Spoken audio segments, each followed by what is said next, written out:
Hi, my name's Amelia and welcome back to a new video. It is that time of the month again where we do our monthly TBR. This month is for March, which is a very important month because it is my birthday month. I turn 22 in just under 2 weeks, which is crazy. So March is a very special month for me. Honestly, it is a track record for being a horrific reading month for me. I think for some reason I'm always in a slump at the end of February into March, and then the exact same thing has happened this year. I've been in a slump at the end of February and I am trying my hardest and praying to get out of this slump that I'm in. I don't know what's going on. It just seems to happen every single year. We're trying everything we can to get out of this slump. In terms of our TBR for last month, we read currently 3 out of 6 books. However, I am 20% into one of them and we have 2 days left, so I'm optimistic that I'm going to finish it, which is Love Song by Elle Kennedy. I didn't get to Blood Over Brighthaven by M.L. Wong and Fate So Dark and Delicate by Sophia St. Germain. I have my TBR jar, which I forgot smashed. We have a hole here. It smashed in the last video and I still don't know how, but she's looking adorable. Just so you're aware, my mum and dad are divorced, so I have some books at my dad's house, some books at my mum's house, so sometimes I have to just go on my phone and find what I know is there, because a lot of my fairy tale TBR is at my dad's house.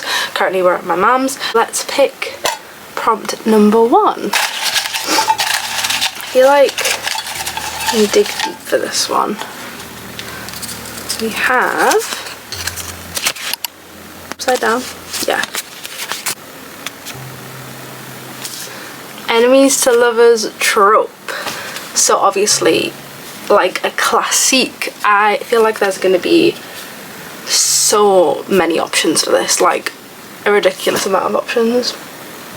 Okay, I'm gonna go and try and pick some options and I will be back once I have them. So I'm back. I found 2 books for options. I tried to find actual enemies to lovers, not just rivals to lovers or anything like that. So I have gone for, which I think I'm gonna have a really hard time choosing between the 2, for She Is Wrath by Emily Varga, I believe. This is a YA fairy loot book from 2024 and I haven't got around to it yet, but I've heard a lot of people saying really good things about it, so I'm definitely interested. And then the other option is Daggermouth by H.M. Wolfe, which if you've not seen this book, you've probably been living under a rock, because I feel like it's been everywhere. This is a dystopian book. It's actually, I believe, this author's first book, and it's obviously been everywhere, and I've heard nothing but incredible things about it, so I'm very much interested in picking this up. But I honestly have no idea which one to choose, so let's read the synopsis to see if that will help. What if the man you loved was the very person who betrayed you? Denaya has been betrayed by her lover and falsely imprisoned for a crime she didn't commit. She's counting down the days until she can exact her revenge when a fellow prisoner offers a chance at escape and the keys to a dangerous djinn magic. Armed with a brand new identity and all the power she could want, Denaya enacts a plan to bring down those who cheated her and her family. But when the one person standing in her way is the very man who signed her life away, retribution becomes a complicated game of cat and mouse. Because betrayal isn't simple and revenge certainly isn't easy, not when your heart is involved. For Daggermouth, the first thing you'll learn in Newfound Haven is mercy no longer exists. Showing mercy is a weakness, and weakness will get you killed. The second thing is this: the Vera are always watching. From the highest class atrium in the heart to the windowless slum dens of the Boundary, no movement goes unseen. The last lesson is the hardest, but you must remember it. Love outside of your ring is a death sentence. The city is carved into rings of privilege and poverty, ruled by the masked elite who will do whatever it takes to hold on to power. Obedience is demanded, rebellion is crushed. Grayson Sorrell has spent his life caught between 2 worlds. Publicly, he's the flawless heir to the presidency. Privately, he's entangled in secrets that could topple the regime. But when he's forced into a political marriage meant to bind him tighter to the government's brutal laws, he finds himself shackled to a bride who is as lethal as she is unwilling. Shadira is a mercenary raised to kill, not to wed. Yet when her bullet misses its mark, survival leaves her bound to the very man she was sent to eliminate. Trapped inside the corrupt heart of the city, she becomes both prisoner and wife, her every step watched, her every move tested. Their union is no love story, it's a battlefield. As secrets come to light and betrayals fester within the walls of power, Grayson and Shadira must decide between annihilating one another or burning the city to the ground together. In a world where passion sparks rebellion and loyalty is paid for in blood, their forced bond may be the spark that ignites the revolution or the fire that consumes them both. I don't know which one I want to read. I think, like, realistically I should be good and read this one because it's on my 26 books for 2026 and it's been on my TBR forever. But realistically, I know the chances of me picking this one up are a lot higher, even though it is longer. So for a book with enemies to lovers trope, we are going to pick Daggermouth by H.M. Wolf. Okay, now for prompt number 2. I'm going to open this one. Comes this little one. Why don't you open them upside down? A book you've never heard anything about. I think I might do a Kindle book. So what is jumping out to me when I look through my Kindle library is Knight Rider by Sloane Fletcher, which I bought on my Kindle because it was 99p, so I was like, I kind of want to read this. I really like the colour of the cover and it looks to be a cowboy romance, but honestly I've not heard anything about it. 100 Reasons to Ruin a Cowboy to Make Her Stay. Hollywood starlet Nina Keller is searching for an escape. Arriving at Hunt Ranch after a terrifying assault, she only wants one thing: to rediscover who she is. Maverick Hunt was never a part of that plan, but with his kind heart and unwavering patience, Nina can't help but feel safe around the strong and undeniably handsome cowboy, and that is worth more than he could ever know. Enchanted by ranch life with Maverick and his young daughter Poppy, Nina begins to imagine a future for herself in the country. Seeking an escape, she may have instead found a home, but the dream is threatened when Nina's past catches up with her, and when an unlikely predator strikes, she and Maverick must make a choice to let each other go or face the world together. If I look at my Goodreads, nobody I know has read this, or at least no one's rated it, but it's only got 401 ratings and it's got a 4-star. The other one that is jumping out at me is Requiem for Fallen Stars by Hazel S. Wilkes, because this has been on my Kindle library for a long time. Lyra is a Kelly, does not clutch onto the jagged remnants of her past, she buries them deep beneath her skin. To feel is to give power to the past, to let grief and memory carve through her like a blade. But Lyra refuses to let them win. She will not let the sharpened words of men who call themselves nobles and kings cut deeper than they deserve. If they cannot wound her, they cannot control her. And if they cannot control her, then freedom is hers to claim, despite her feeling anything but free. But when an unexpected opportunity arises, Lyra is thrust into the deadly entrance exams of an elite academy where only nobility thrive. But first, she must strike a blood wager with a capricious king, one that could win Lyra her freedom or cost her life if the exams don't kill her first. A world that rejects her, a forgotten journal that will redefine her, a band of dangerous wielders that hunt her. And then there is him, the one who found her, who should have been nothing more than a mentor, the person to unravel her. But Lyra is not here for love, she is here to win, and as the wall she spent years fortifying begins to fracture, as truth after dawning, truth break free, the world will come to understand a girl who refuses to lose does not break, she erupts. I love a book set in an academy. It's kind of a hard one. I'm gonna go for Knight Rider by Sloane Fletcher, just because I have heard people talk about A Requiem for Fallen Stars, whereas I've not heard anyone talk about Knight Rider. For a book you never heard anything about, we're gonna go for Knight Rider by Sloane Fletcher. Now for prompt number 3, let's do a yellow to this one.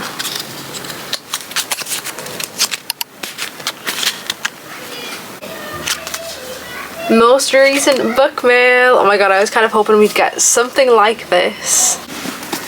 I already know what I'm picking for this. I got lucky enough to be picked to receive a ARC copy of Chasing the Fire by Paisley Hope, and it came yesterday. This is the final book in one of my favourite series ever, the Silver Pines series, so I literally screamed. I did film me unboxing this. It's my very best physical arc, so I'm genuinely so grateful and I'm so excited for this. It has one of my favourite tropes ever, which I am very on my own in loving this trope, which is like accidental pregnancy. I love it and a lot of people hate it so much. The owner of a popular boutique, Olivia Sutton, is the darling of Laurel Creek. While Olivia may be as sweet as the baked treats she loves to create, beneath her good girl exterior she harbours a secret desire, a man who can take control. Enter Asher Reed, the town's fire chief. Asher keeps everything in his life controlled, except when it comes to Olivia, the copperhead beauty who has captured his attention in ways he can't ignore. When a moment of weakness leads to two pink lines, Olivia and Asher agreed to spend more time together, determined to be friends. But when Olivia realises the smouldering firefighter may be the key to the future she's always dreamed of, will their spark ignite or be extinguished by the weight of his secrets? For my most recent book mail, we're going with Chasing the Fire by Paisley Hope. For prompt number 4,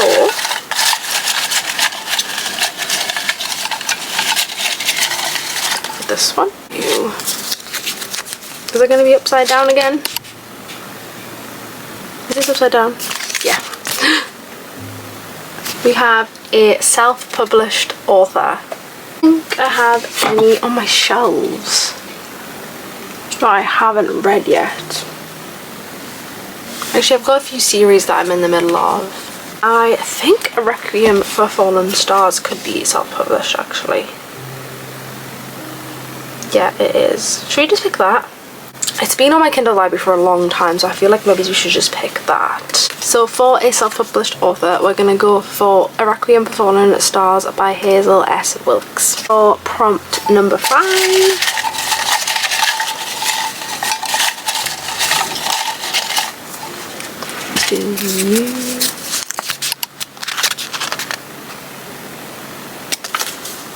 a book with blue on the cover. Okay, for all 4 of the books I brought from my dad's all have blue on the covers, so I kind of, just because this one's been on my TBR for longer, I kind of want to pick this one. It is shorter, it's also 350 pages. This is a YA fantasy. But yeah, Sulin Tan is just an author that I've wanted to pick up a book from her for a long time. This is my favorite book from this month, so I feel like I probably have a higher chance of reading this. Fate isn't forged in iron. Life in the Iron Mountains is harsh and unforgiving. After the death of her beloved uncle, Yining has only survived as a skilled thief and an even better liar. But when she acquires an enchanted ring that holds the key to a brighter future, it is stolen by her step-aunt, and Yining must venture into the imperial heart of the kingdom to seize it back. Amid the grandeur of the palace, Yining catches the eye of the ruthless and ambitious prince who tempts her with a world she's never imagined. But nothing is as it seems, and soon she's trapped in a tangle of power, treachery and greed, her only ally a cunning advisor from a rival court who keeps dangerous secrets of his own. To break free, Yining must embark on a peerless quest to fight for her future that both frightens and calls to her, and choose who to trust when allies can be as deadly as enemies. This is a fantasy romance inspired by Cinderella and a Chinese fairy tale. It's the first in a breathtaking new series by the acclaimed... Oh, so it's going to be a sequel. So for a book with blue on the cover, we're going to pick Never Ever After by Sulin Tan. So for our final prompt, let's get a good one for the last one. I really want Run of Nightmares on my TBR. Inside we have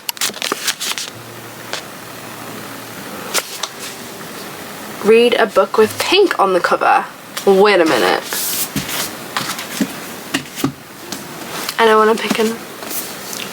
I was really hoping that I could get this on my TBR for this month, because after I read the synopsis in my haul, it's all I've thought about. This is the 3rd book in a kind of interconnected series called, is it called the Princess of Sin series? So each book is following a different Prince of Sin. So the first book was Envy, the second book was Gluttony, and then this book is the 3rd book, and that is following Sloth. a prince who prefers games of the head to those of the heart. Prince Sloth hates leaving his enchanted library, but when a forgotten deity threatens the very fabric of the underworld, he's thrust into a race against time. He must find the Book of Nightmares before it unleashes a deadly game to free its master, the Goddess of Night. When a betrayal leaves him desperate, his path collides with a young woman who possesses the legendary Phoenix Tear, a portal stone unlike any other. A librarian who is all sweet sunshine until she burns. Laura Brimstone has always loved getting lost in a book, but she never meant literally. After visiting a travelling caravan, she finds herself transported to a terrifying but familiar world. With a calculating prince at her side, realising they are living out her favourite novels one by one, they face off against an increasingly dark magic as they try to survive the story. A twisted tale that means they can't trust themselves or their hearts. As Laura and Sloth navigate the pages of her beloved novels gone wrong, she must channel her inner main character to defeat the Book of Nightmares before the wall between the gods and mortals comes crashing down, dooming them all. Yeah.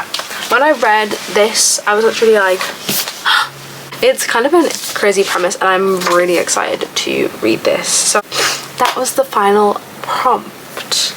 Let's do a little run through of our books we've chosen. So we have An Enemies to Lovers trope, and we went for Daggermouth by H.M. Wolfe. Then a book you've never heard anything about, I went for Knight Rider by Sloane Fletcher. Then for my most recent bookmail, I went for Chasing the Fire by Paisley Hope. For a self-published author, we went for A Requiem for Fallen Stars by Hazel S. Wilkes. Then for a book with blue on the cover, we went for Never Ever After by Sunan Tan, and for a book with pink on the cover, we went for Throne of Nightmares by Kari Maniscalco. So we've got 2 Kindle books and 4 physical books for the month of March. Again, a very exciting TBR. I'm very excited about all of them. But yeah, please make sure that you are subscribed and feel free to follow me on Instagram or TikTok if you would like to see more of my face. Thank you so much for watching, and I will see you next time. Bye!